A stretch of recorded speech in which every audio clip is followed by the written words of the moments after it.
पघर अचण परेशानीअ जो सबबु त बणिबो आहे, छो त इहो तव्हांजे जिस्म में बदबू ऐं जिस्म खे साणो करण जो सबबु हूंदो आहे। पर छा तव्हांखे ख़बर आहे त पघर तव्हांजे जिस्म जे लाइ केतिरो ज़रूरी आहे? ऐं जेकॾहिं तव्हांखे पघर नथो अचे, हिन जो मतिलबु तव्हां सां कहिड़ा मसइला आहिनि। हक़ीक़त में पघर असांजे जिस्म खे घिमियल रखण जो सबबु हूंदो आहे। जेकॾहिं असांखे पघर न अचे त असांजो जिस्म खुश्क थी वेंदो। पघर अचण सां जिस्म ते मौजूद जरासीमनि सां मुक़ाबले वारा असर ठहंदा आहिनि ऐं चमड़ीअ जी सफ़ाई थींदी आहे। पर जेकॾहिं जिस्म ते पघर न अचे त जरासीम चमड़ी ऐं जिस्म खे नुक़सान पहुचाए सघनि था। पघर हिकु नेमत आहे। पघर अचण जा कहिड़ा फ़ाइदा आहिनि, अॼु असां अव्हांखे ॿुधाईंदासीं। मुख़्तलिफ़ तहक़ीक़ुनि खां पोइ इहा ख़बर पई आहे त पघर हिकु अहिड़ी वर्ज़िश आहे जेका सोडियम खे असांजे जिस्म खां ॿाहिरि कढे थी। ॿी सूरत में असांजे जिस्म में गुर्दनि जी पथरियुनि जा ख़तरा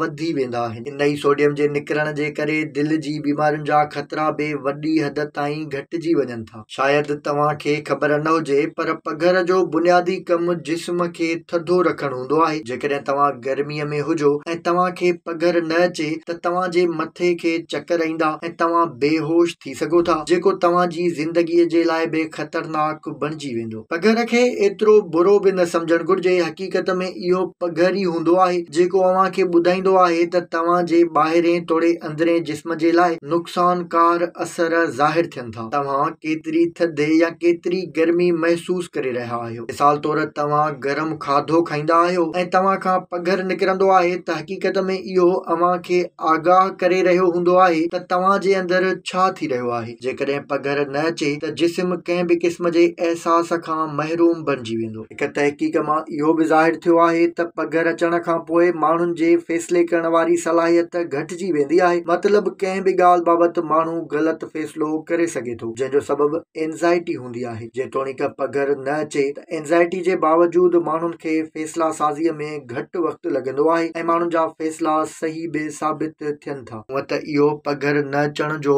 फ़ाइदो आहे, पर हिन ॻाल्हि खां रोक पिणु आहे त तव्हांखे पघर दौरान के वॾा फ़ैसिला करण खां पासो कयो वञे।